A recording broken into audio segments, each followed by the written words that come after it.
चालू है क्या? हाँ चालू है, वीडियो चालू है अपनी।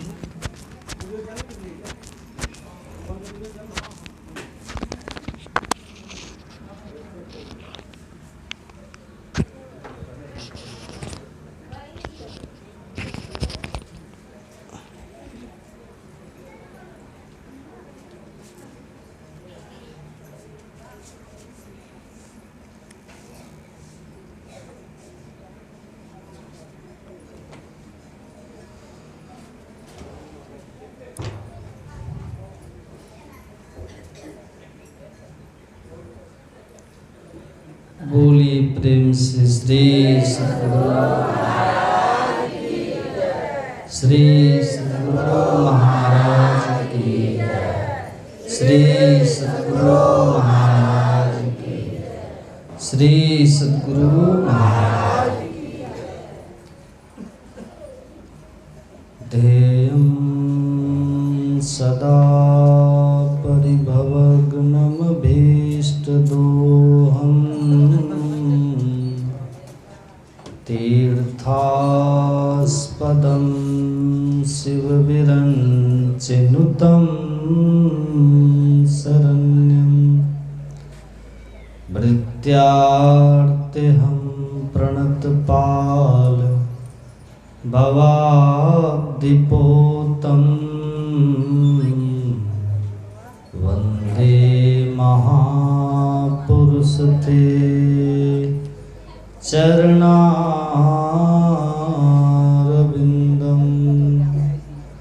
गौरांगं रसमयं नित्यं रसाचार्यं रसोत्सुकं श्रीराम हर्षन् देवाख्यं सद्गुरुं प्रणमाम्यहम् अखण्डानन्दबोधाय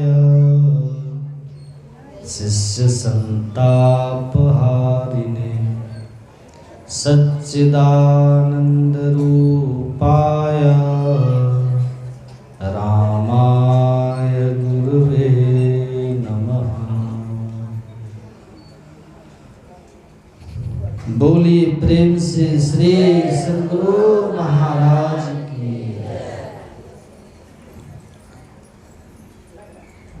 मंचासीन अर्चनीय वंदनीय मधुमंगल में साधु समाज के पाद पद्मों में नमन। उपस्थित सप्ताह ध्यान साधना शिविर में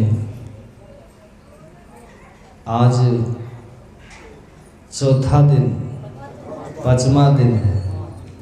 पांचवें दिन के दूसरी पाली के सत्संग में हम लोग बैठे हैं और कल और परसों 2 दिन और बाकी है।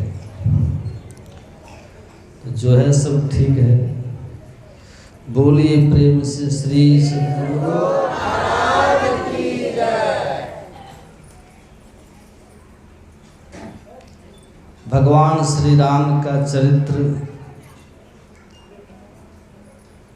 व्यक्ति और समाज के चरित्र को ठीक करने के लिए, वास्तव में भगवान मनुष्य रूप लेकर आते हैं, मानव के रूप में लीला करते हैं। वो इसीलिए कि मानव एक सच्चा और अच्छा मानव बनना सीखे। मनुष्य का हमको शरीर मिल गया, इतने मात्र से हम मानव नहीं बन जाते। मानव का चोला पहन लेने मात्र से कोई मानव नहीं बनते। जब तक मानवता नहीं है, जब तक इंसानियत नहीं है, तब तक हम इंसान नहीं हैं।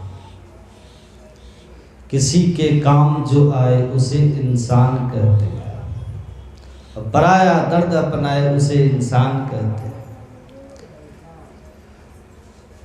यूं भरने को तो दुनिया में पशु भी पेट भरते हैं, लेकिन पथिक जो बांट कर खाए उसे इंसान कहते हैं।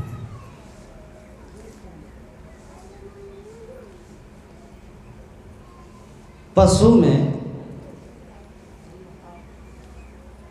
न संस्कृति है न विकृति है। पशु केवल प्रकृति के अनुसार चलते हैं। भूख लगी खा लिया, जब खा रहा है तो दूसरे पशु उसके पास आया तो आइए आइए साहब आप भी पाइए, ऐसा नहीं करता, अकेला ही खा लेता है। जब नींद आई सो गए। प्रकृति के अनुसार चलते हैं पशु। पशुओं में संस्कृति नहीं है और पशुओं में विकृति भी नहीं। मनुष्य में या तो विकृति होती है या तो संस्कृति होती है। वो या तो गिरेगा तो पशु से भी नीचे गिरेगा और ऊपर उठेगा तो देवों से भी ऊपर उठ जाएगा।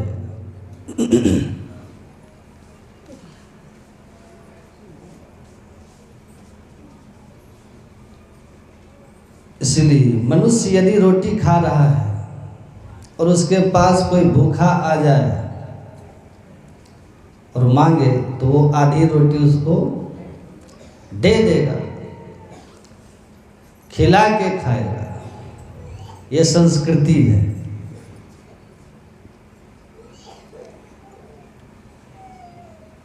ये पशुओं में नहीं है, पशु में विकृति भी नहीं है। हमने देखा पशुओं में बलात्कार नहीं होते। आपने देखा बलात्कार की विकृति केवल मनुष्य में, पशु में नहीं। तो पशु में विकृति भी नहीं है, पशु में संस्कृति भी नहीं है, जबकि मनुष्य में या तो उसमें प्रकृति को जीत लिया, प्रकृति से ऊपर उठ गया। भूख लगी तो खा लिया, ये बात नहीं। जो भी हाथ लगा खा लिया, नहीं क्या खाना चाहिए क्या नहीं खाना चाहिए, क्या पीना चाहिए क्या नहीं पीना चाहिए, उसका विचार, ये संस्कृति है। कहाँ खाएं क्या, कहाँ न खाएं, कब खाएं कब न खाएं, क्या खाएं क्या न खाएं, इसका विचार। हमारे यहाँ तो कहते हैं, कहा जाता है कि जैसा अन्न है वैसा मन। इसलिए हमारे यहाँ आहार शुद्धि को बहुत महत्व दिया गया।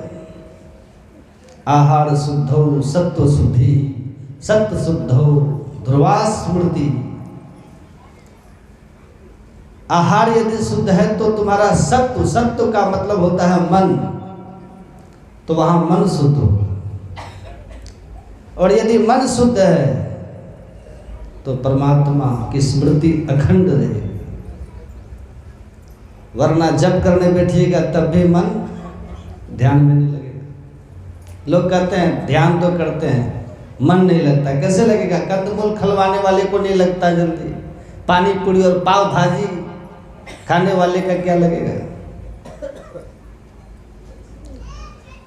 हम कुछ भी खाते हैं, कहीं भी खाते हैं, कभी भी खाते हैं।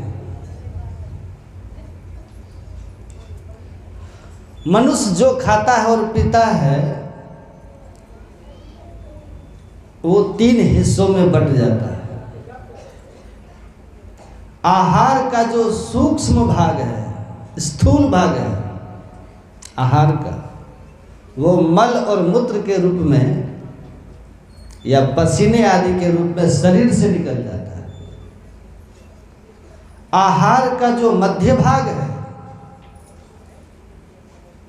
उससे रस, रक्त, मांस, मज्जा आदि 7 धातुएं बनती है, जिससे यह शरीर बनता है। और आहार का जो सूक्ष्म भाग है उससे मन बनता है, यानी वैसी भावना हो जाती है आदमी की।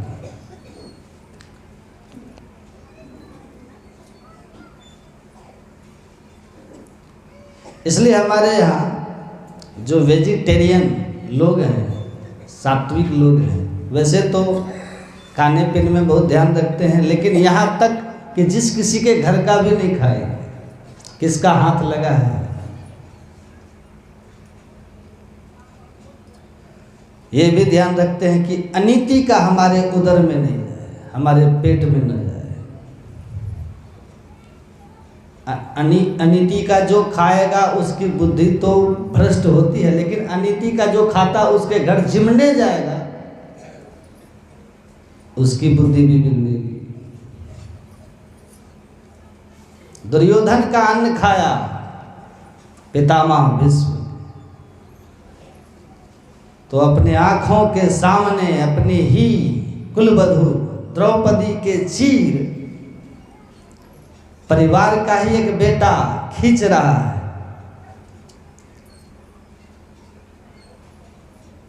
वो बेचारी चिल्ला रही है, न्याय के लिए पुकार रही है, लेकिन उस अन्याय का, उस अधर्म का प्रतिकार भीष्म नहीं कर सके। दुर्योधन का अन्न पेट में गया था।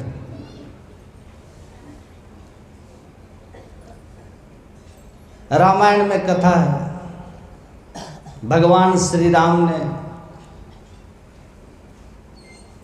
रावण को मारा, असुरों का उद्धार किया और लंका की राजगादी पर विभीषण का राज्य तिलक कर दिया।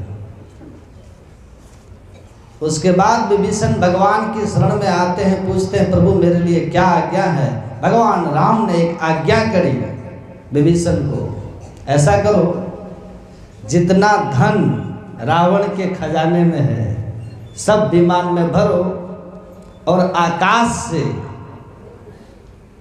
वृष्टि करो वानर और रीछ को। जिस सेना के माध्यम से हम लड़े हैं, हम इस युद्ध को जीते हैं, उनमें बांट दो।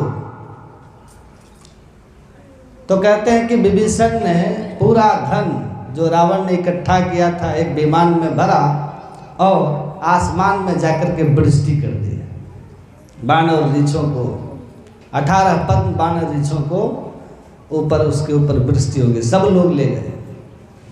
तो किसी ने भगवान राम से पूछा कि हीरे मोती जवाहरात स्वर्ण मुद्राएं, ये मूल्यवान आभूषण बंदर रीछ इसका क्या करेंगे?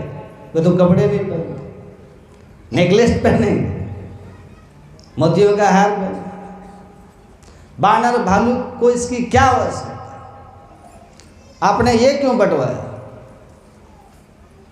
भगवान राम ने कहा जिनमें बंटवाया गया है, जिनको दिया गया है, वो लोग क्या करेंगे, ये प्रश्न नहीं है महत्वपूर्ण। महत्वपूर्ण प्रश्न यह है कि यह धन विभीषण के पास नहीं रहना चाहिए, क्योंकि विभीषण मेरा भक्त है। रावण ने सब अनीति से इकट्ठा किया है, विभीषण यदि ये खाएगा तो उसकी बुद्धि भी भ्रष्ट हो जाएगी।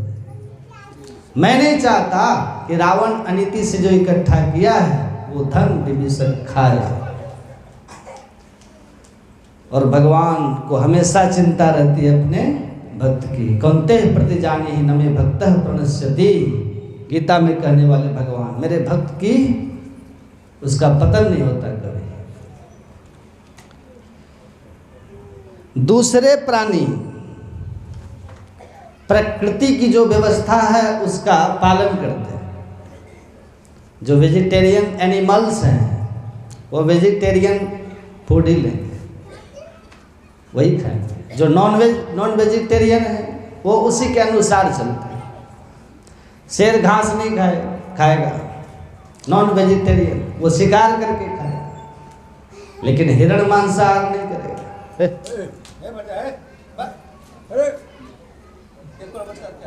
गाय है, भैंस है, बैल है, सब शाकाहारी, बंदर आदि सब शाकाहारी, वही खाए।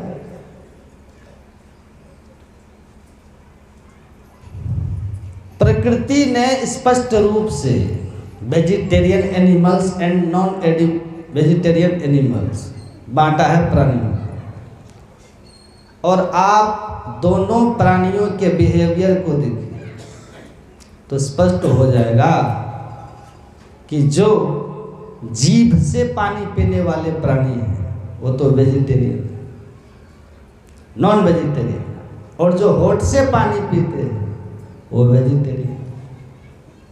गाय है, बैल है, भैंस है, हिरण है, सब देखिए होठ से पानी पीने वाले प्राणी, सब वेजिटेरियन एनिमल्स के कैटेगरी में आते हैं।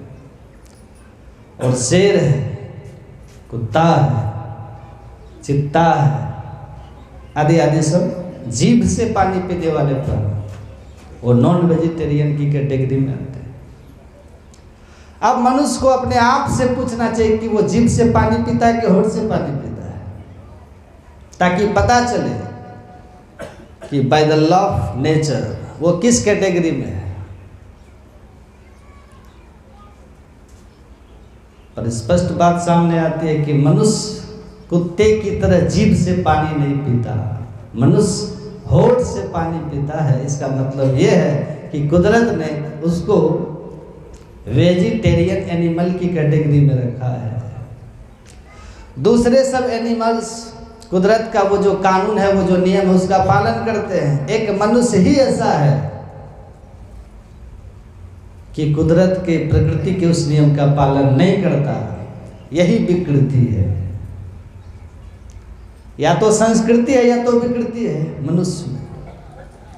शेर को जब भूख लगेगी तभी मारेगा, शिकार करेगा और खाएगा, लेकिन आदमी तो शौक के कारण शिकार करता है, बेवजह प्राणियों को मारता है, ये विकृति है। शेर को भूख लगी इसलिए उसने प्राणियों का शिकार किया, मारकर खाया, ये शेर की प्रकृति है। लेकिन बेवजह किसी को मारना, अपने शौक के कारण किसी को मारना, ये तो मनुष्य की विकृति है। जो किसी को जीवन दे नहीं सकता, उसको किसी का जीवन छीनने का अधिकार क्या है?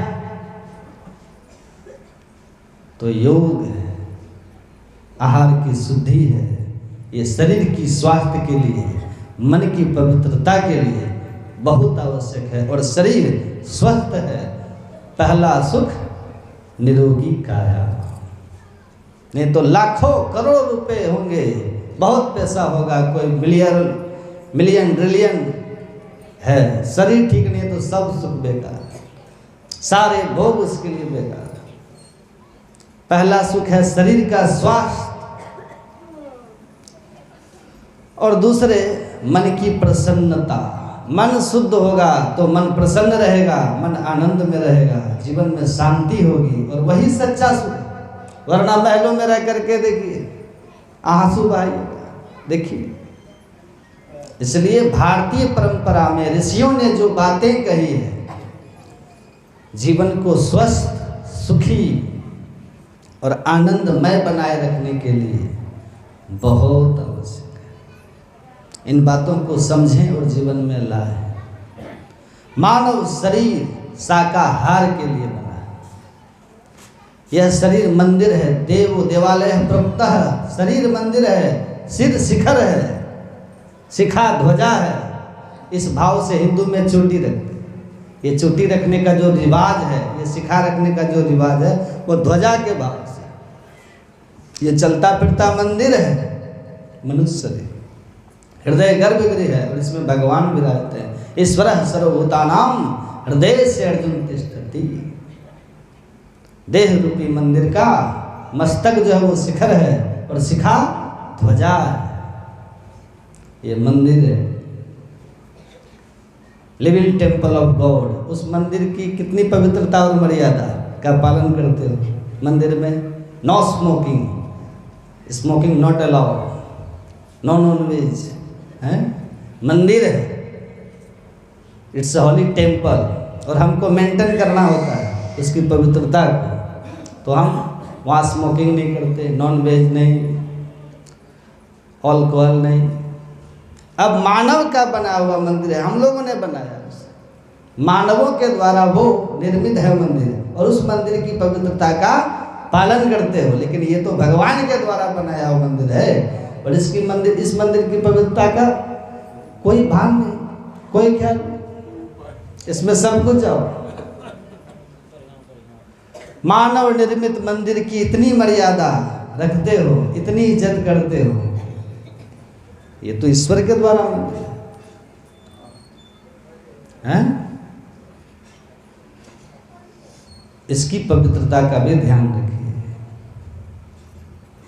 तो चरित्र शुद्ध हो मनुष्य का, और चरित्र ठीक हो, इसलिए श्री राम का चरित्र मानव समाज के चरित्र को ठीक करने के लिए, इसलिए इसका नाम है रामचरितमानस। कर्म भी एक हो, परमात्मा की सेवा, भक्ति।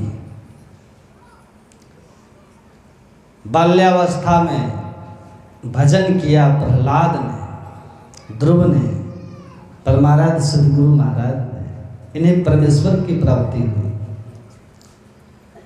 युवावस्था में भजन करो, रामायण में भरत जी को देखो, सुतीक्ष्ण जी को देखो, ये युवान हैं और संत हैं। संतत्व और यौवन का मिलन बड़ा अद्भुत है। युवा स्यात् साधु युवाध्यायकः आशिष्टो दृढ़िष्ठो बलिष्ठः। युवक साधु यानी सच्चरित्र बने, युवान साधु सच्चरित्र नहीं बनेगा तो भारत जैसे देश में बलात्कार होते हैं। जिस देश में हम अतिथि देवो भव की भावना रखते हैं, वहां विदेश से आई हुई महिलाओं पर बलात्कार होते हैं। ये कैसी विकृति है, और ये विकृति क्यों आई? हमारी शिक्षा व्यवस्था बिगड़ गई, हमारी सामाजिक, हमारा वो परिवेश बदल गया। परिवार का वातावरण बिगड़ गया, संयुक्त परिवार टूटने लगे, पूरी व्यवस्था हमने बिगाड़ के रख दी है। और फिर चाहे कितने भी सख्त कानून बने, जरूरी है सख्त कानून बनना, जरूरी है सजा करना, दंड देना, लेकिन केवल सख्त कानून बनाने से बात नहीं बनेगी। दिल्ली की घटना के बाद क्या ऐसी घटनाएं बंद हो गई देश में? क्या दिल्ली में भी चल रहे हैं, अन्य शहरों में भी चालू है। सामूहिक बलात्कार की घिनौनी घटनाएं होती हैं, टीवियों में देखते हैं, समाचारों में देखते। जब तक चरित्र की सुधार नहीं होगा, कोई कानून आपकी व्यवस्था को ठीक नहीं कर सकता। आवश्यकता है चरित्र निर्माण की।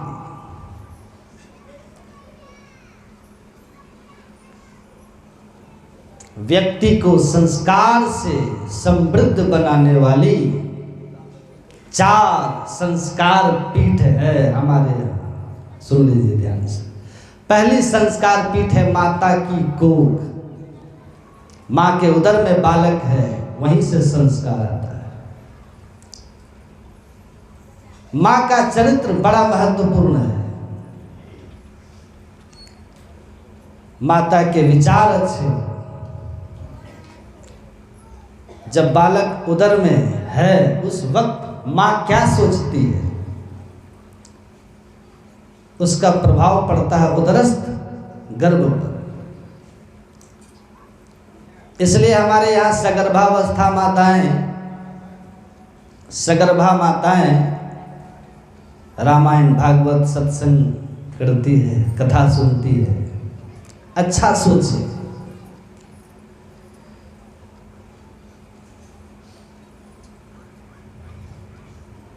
प्रहलाद माता के गर्भ में जब थे, उस वक्त माता ने नारद जी के साथ बैठकर सत्संग किया था। प्रहलाद मां के गर्भ से ही ज्ञान लेकर आया। बच्चा गर्भ में है तब माताएं क्या देखती, क्या करती, क्या सोचती है, इसका बहुत महत्वपूर्ण बात, बहुत महत्व है। बालक का मतलब है माता के विचार और पिता के चारित्र का प्रतिबिंब। माता के विचार और पिता के चारित्र का प्रतिबिंब है बालक।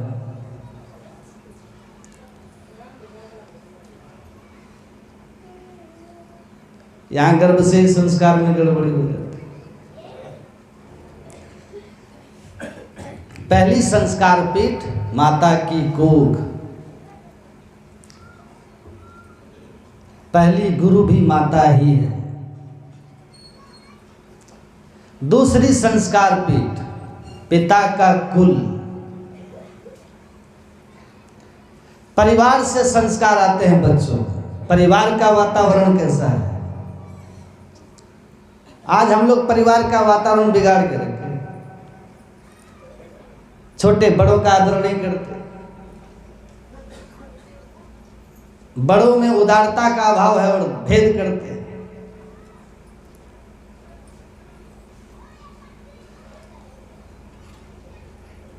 घर का वातावरण कैसा है, उसका प्रभाव पड़ता है बालक पर।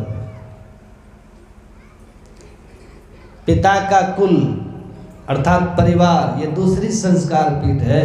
तीसरी संस्कार पीठ है गुरुकुल। हमारे विद्यालयों में हम किस प्रकार की शिक्षा देते हैं बच्चों को, वहां के शिक्षक कैसे हैं? अब खुद शिक्षक बिगड़े लोग, वो भी गुरु की भावना से ना पढ़ा है, बस नौकरी कर रहा है शिक्षक की। जब तक पढ़ाने वाले गुरु थे इस देश में गुरु पैदा हो रहे थे, जब से पढ़ाने वाले नौकर हो गए तब से नौकर ही पैदा हो रहा है, कोई गुरु पैदा नहीं हो रहा है। पढ़ाने वालों की नौकरी की मानसिकता, नौकर की मानसिकता। क्या कर रहे हो भैया? बोले मैं शिक्षक की नौकरी कर रहा हूं। शिक्षक नौकर नहीं होता। चाणक्य का बड़ा प्रसिद्ध वाक्य है, शिक्षक साधारण नहीं होता। प्रलय और निर्माण दोनों उसकी गोद में पलते हैं शिक्षक के। इस देश में शिक्षा के क्षेत्र को, खास करके बिहार को ठीक करने की बहुत आवश्यकता है। जब से ये बिन सांप्रदायिकता की विकृत व्याख्या करी है इस देश में, तब से शिक्षा के क्षेत्र में जो मूल्यों की बात थी वो खत्म हो गई। केवल साक्षर बनाने की प्रवृत्ति हो रही है।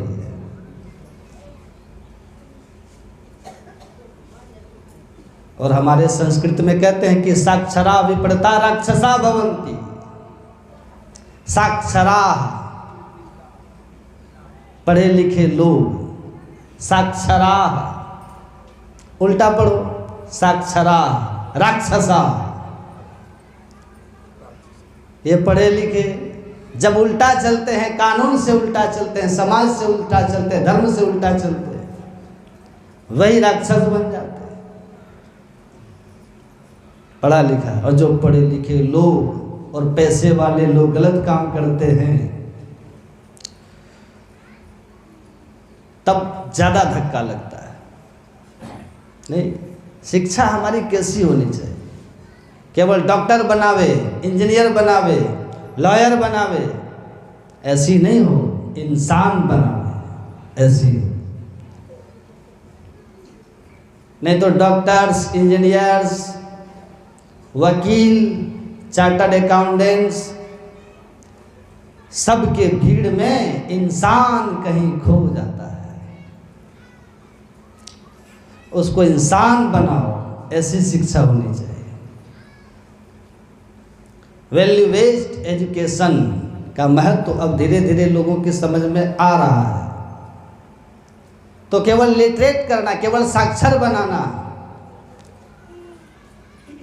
ये शिक्षा के क्षेत्र का उद्देश्य नहीं होना चाहिए। सबसे महत्वपूर्ण है हम चरित्रशील नागरिकों का निर्माण करें। तो तीसरी संस्कार पीठ क्या है? गुरुकुल यानी विद्यालय। और चौथी संस्कार पीठ ये तीनों पीठ अपना अपना काम करे। माँ पहली गुरु है, बच्चा उदर में है तब से माँ उसकी परवरिश पर ध्यान दे गंभीरता के साथ। क्या देखती है वो, क्या पढ़ती है वो, क्या सुनती है वो, क्या सोचती है, उसका बड़ा प्रभाव पड़ता है उदरस्थ बालक पर। दूसरे परिवार का वातावरण ऐसा बनावें। दो समय 3 समय त्रिकाल संध्या करें। छोटे बड़ों का आदर करते हो, परिवार में परस्पर स्नेह हो, बोलने में विवेक हो।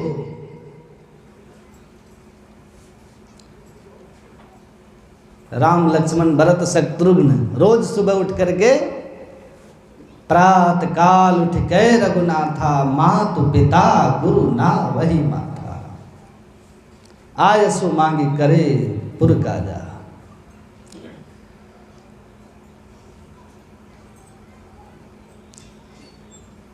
अनुज और मित्रों के साथ खेलते हैं, भोजन करते हैं भगवान। तो परिवार का वातावरण ऐसा बनाइए, विद्यालयों का एक वातावरण और विद्यालयों में दी जाने वाली शिक्षा उसकी विषय में गंभीरता पूर्वक सोचा जाए और उसको लागू किया जाए। अब गीता को हिंदुओं का ग्रंथ है इसलिए वो असंप्रदायिक है कह करके निकाल दोगे। अब मजे की बात एक बताएं, ब्रिटेन की कुछ हाई स्कूल्स में संस्कृत सिखाया जाता है, गीता पढ़ाई जाता है। इंग्लैंड में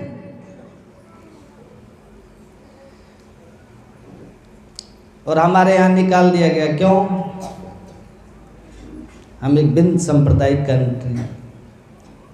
सेकुलरिज्म कितनी विकृत व्याख्या हुई है। धर्म को जैसे बिल्कुल निकाल दिया गया। हमारे यहाँ सेकुलरिज्म का मतलब धर्म रहित शासन व्यवस्था ऐसा नहीं है, जिसमें सर्वधर्म समभाव हो, ऐसी शासन व्यवस्था। सरकार में, शासन में सर्वधर्म समभाव की बात हो और प्रजा में सर्वधर्म सद्भाव की बात हो। प्रजा में सर्वधर्म समभाव नहीं हो सकता, लेकिन सद्भाव हो सकता है। एक हिंदू को अपने धर्म के प्रति जैसा भाव है वैसा अन्य के प्रति नहीं हो सकता, समान भाव नहीं हो सकता, लेकिन सद्भाव हो सकता है। एक मुसलमान अपने धर्म के प्रति अनन्य भाव से समर्पित होगा, कोई स्वाभाविक है, उसमें कोई बुराई भी नहीं है, लेकिन अपने धर्म के प्रति आस्था दूसरे धर्म के प्रति अनादर में बदल जाए तो वो आस्था में भी विकृति है कि नहीं? मैं सबकी माँ का आदर करूंगा लेकिन अपनी माँ की पूजा करूंगा, सीधी बात है। लेकिन मैं अपनी माँ की पूजा करता हूं, इसका मतलब औरों की माता का अनादर करना ये नहीं। यदि मैं औरों की माता का अनादर करता हूं और अपमान करता हूं तो मेरी माँ को गाली पड़ती है, क्योंकि मेरी माँ ने मुझे सही संस्कार नहीं दिया। बस इसी तरह मैं दूसरे धर्मों का अनादर करता हूं तो मैं अपने धर्म को गाली दे रहा हूं, क्योंकि मेरे धर्म ने मुझे ठीक शिक्षा नहीं दी।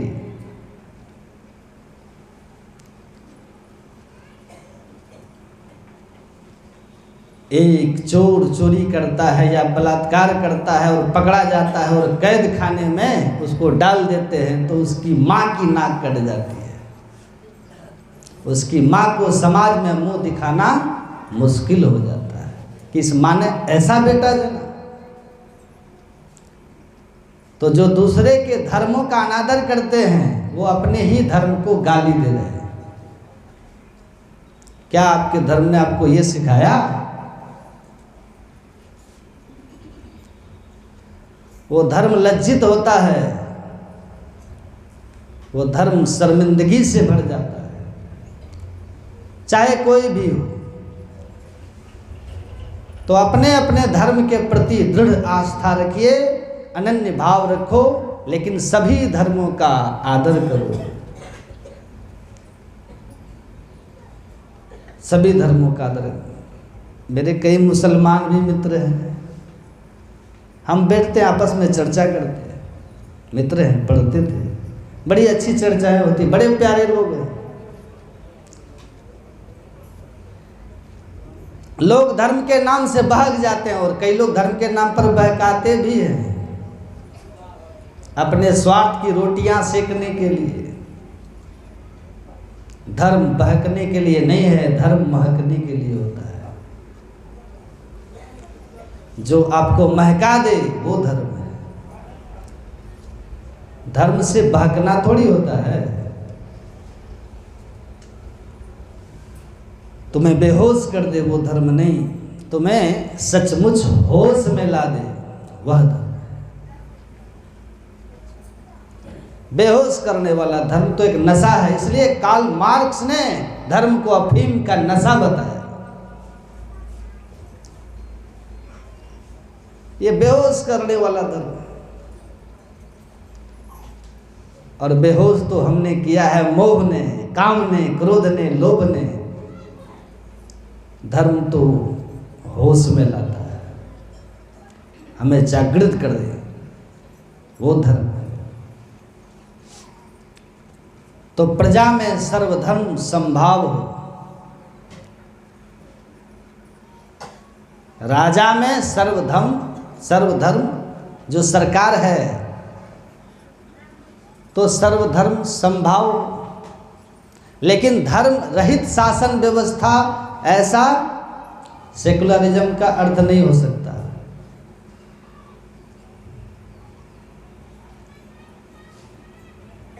सभी धर्मों के अच्छे अच्छे बातें सीखिए, सुनिए। सभी धर्मों मूल्यों की स्थापना करो बच्चों में। किस किस धर्म के किन किन महापुरुष ने क्या क्या बलिदान दिया, क्या क्या विश्व को प्रदान किया।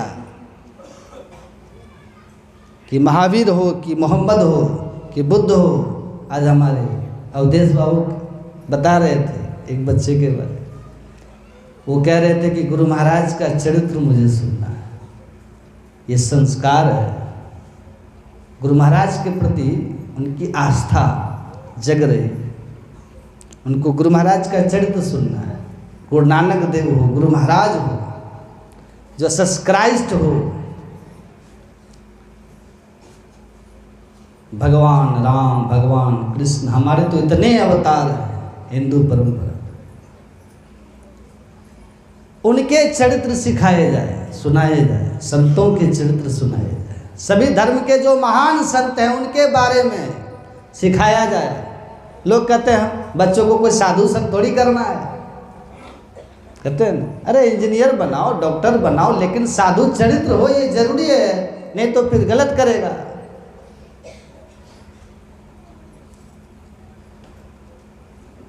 चरित्र ही गलत है तो पढ़ा लिखा बुद्धिमान आदमी कानून के दायरे में रह करके कितना गलत किया जा सकता है वो जानता है।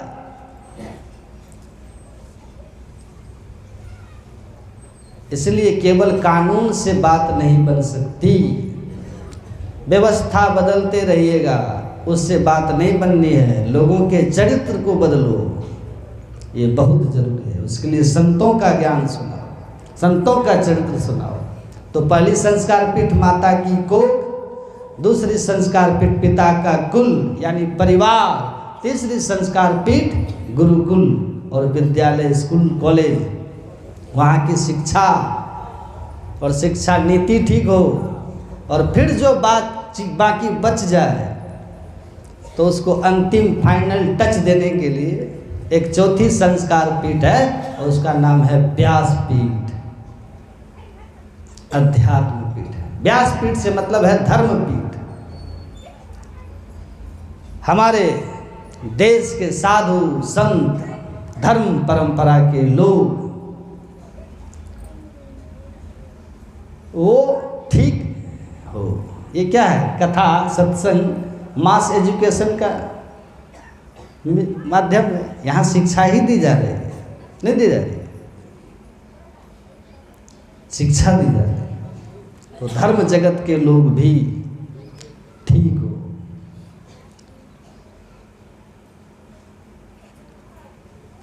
अब सब जगह खराबी आने लगी।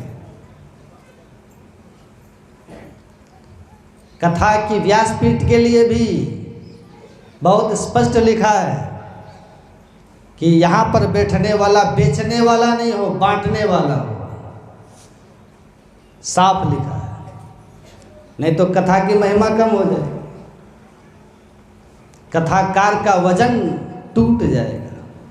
विप्रैर भागवती वार्ता गेहे गेहे जने जने कारिता कथा सारस ततो गतः। नारद जी ने उस समय देखा था कि कथावाचकों ने धन के लोभ से और कीर्ति के लोभ से कहीं भी और कैसे भी कथा वाचना शुरू कर दिया, इसलिए कथा की महिमा कम हो गई। ये नारद जी ने तब देखा था।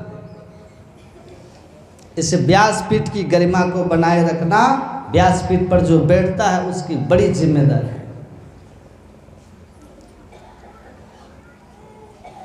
उसका व्यवहार, उसका चरण आचरण बड़ा महत्वपूर्ण है। हमारे एक थे, नहीं रहे, शरीर शांत हो गया। वो कहते थे कि हाथ की घड़ी यदि गलत समय बताए तो ज़्यादा से ज़्यादा व्यक्ति का अपना नुकसान होता है, लेकिन नगर के टावर की घड़ी यदि गलत समय बताए तो पूरे नगर का नुकसान होता है। उसी प्रकार जो भी अपने अपने क्षेत्र के श्रेष्ठ लोग हैं, चाहे राजनीति का क्षेत्र हो, चाहे धर्म क्षेत्र हो, जो टावरिंग पर्सनालिटीज है, वो यदि कुछ गलत करे तो पूरे समाज को उसका नुकसान होता है। इसी भाव से श्री कृष्ण भगवद गीता में बहुत जिम्मेदारी के साथ कहते हैं, यद यदा चरति श्रेष्ठः तत्तदे देवतरो जनः स यत् प्रमाणं कुरुते लोकस्तदनुवर्तते यदि ययं न वर्तेयं जातु कर्मण्य तत्कृतः मम वर्तमान वर्तन्ते मनुष्याः पार्थ सर्वशः।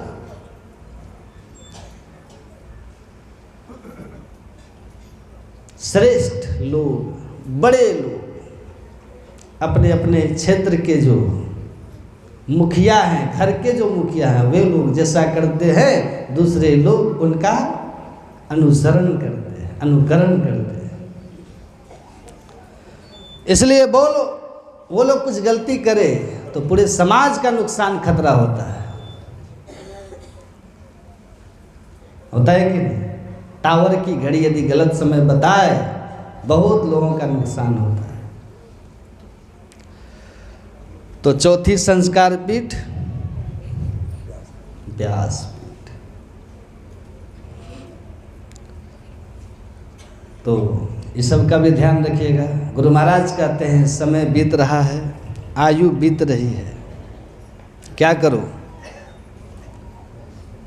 भगवान कहते हैं मेरी पहली भक्ति का आरंभ कहाँ से होता है?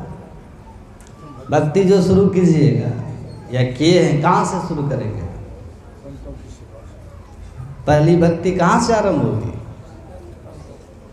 पहली भक्ति शुरू जो करेंगे, मकान बनाते हैं तो सबसे पहला काम क्या करते हैं? उसकी नींव डालते हैं। एक सज्जन के यहाँ नींव डाले हम, तब इधर आए, नींव डालते हैं। अब भक्ति आरंभ किए कहाँ से करेंगे? केला से, पेड़ा से, मिश्री से, कौन सी से? अक्षत से। क्या से शुरू कीजिएगा? कोई पान प्रसाद से नहीं, कुछ नहीं। भगवान राम का वचन है, मेरा भजन कोई करेगा तो पहली भक्ति होगी सत्संग करो। प्रथम भक्ति संतन कर संगा, मेरी पहली भक्ति है सत्संग करो। जो सत्संग करेंगे, भगवान की पहली भक्ति हम लोग कर रहे हैं, यहीं से भक्ति का आरंभ होता है।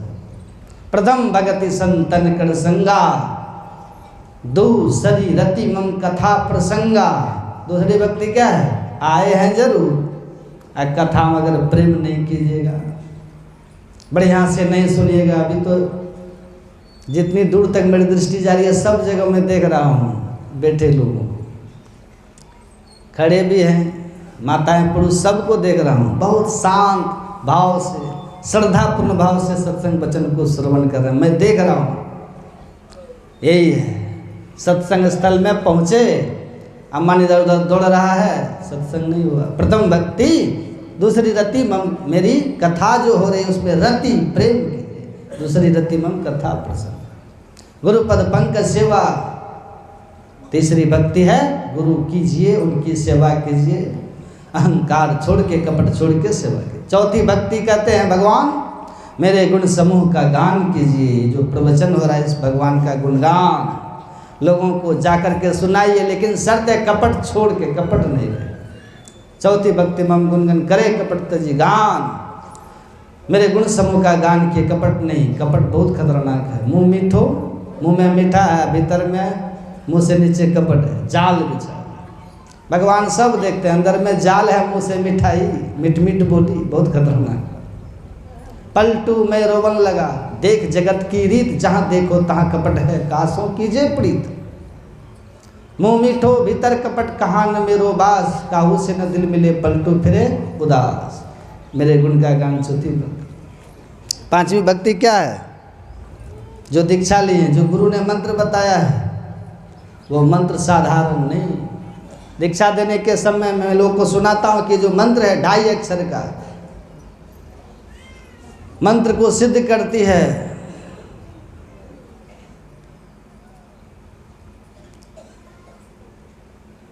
मंत्र सिद्ध हो जाने के बाद कौन कौन भूत को भेज देते, देखते ना लोग, माथा में दर्द, वो साधारण बात है।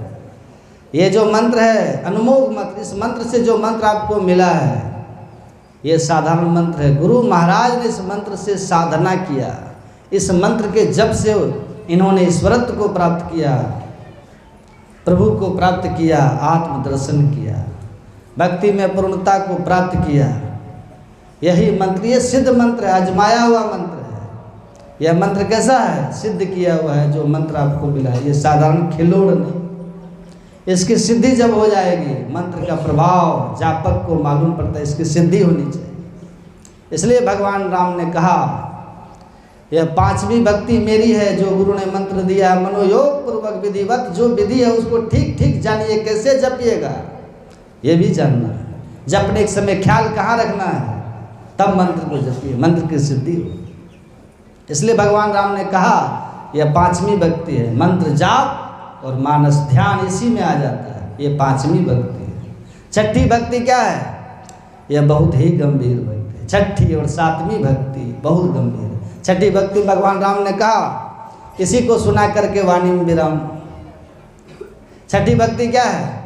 यहाँ तक कि भक्ति को लोग सरल कहते हैं, लेकिन ये भी सरल नहीं है। छठी भक्ति से सरल है जब होता है, पहले बैठते हैं जब करने तो मन कहाँ कहाँ भागता है। जब होता है ध्यान में बैठे मन भाग जाता है, गुणावन होने लगता है, मन का स्वभाव। जहाँ जहाँ मन का दौड़ है, मन तुरंत तुरंत वहाँ जाता है, जप नहीं होता है।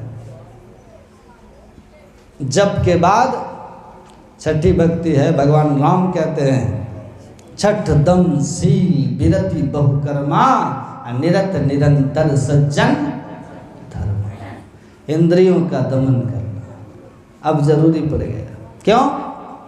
यहाँ तक आए, इंद्रियां बड़ी बलवती हैं। 10 बाह्य इंद्रियां, कर्म और 5 ज्ञान इंद्रियां आपके अंदर में बाह्य इंद्रियां हैं। 10 इंद्रियां बड़ी बलवती है। यह इंद्रियां आपको विषय की ओर खींचती है। मन बरबस, इच्छा नहीं होने पर भी विषय रस को भोग लेते हैं। जो नहीं करने का सो भी कर लेते हैं, इच्छा नहीं है लेकिन मन इतना बलवान है, इंद्रिय इतनी बलवती है, अपने अपने विषय की ओर आपको खींचती है और विषय भोग करवाती है, उससे कर्म